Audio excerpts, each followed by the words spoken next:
What's your reaction to the numbers? Well, I think you'll be hard-pressed to find any economists who declare themselves shocked to see that inflation is picking up in the United States, right?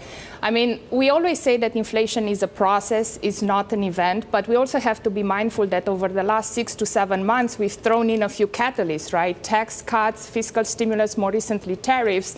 And this in the context of a long expansion, closure of the output gap, we should not be surprised, right?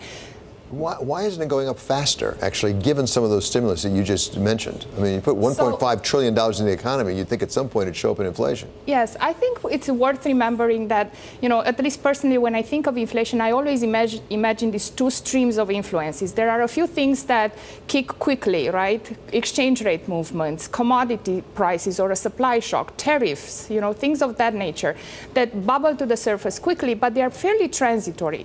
And what really matters in anchoring inflation are the more fundamental things, wage inflation. You know, it's very hard to sustain high inflation without high wage inflation. And that's the main reason why I think this process has been contained so far, because we think the labor market is tight, and it is tight, no question about it, but there are other forces reining that in. Dan, we've seen recently that big exchange-traded funds that focus on tips, so the biggest two-weekly inflow since February. Part tariffs, in part inflation hedge. I know you're hedging through energy, but if you hedge inflation, do you lose, or are markets too complacent?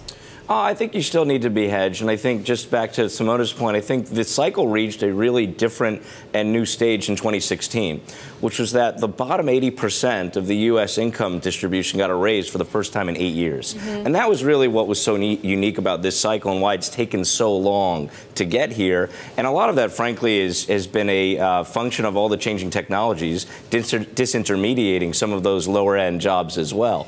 But nonetheless, I think you still do want to hedge with energy and commodities, and we do have a bit of component to tips in the portfolios.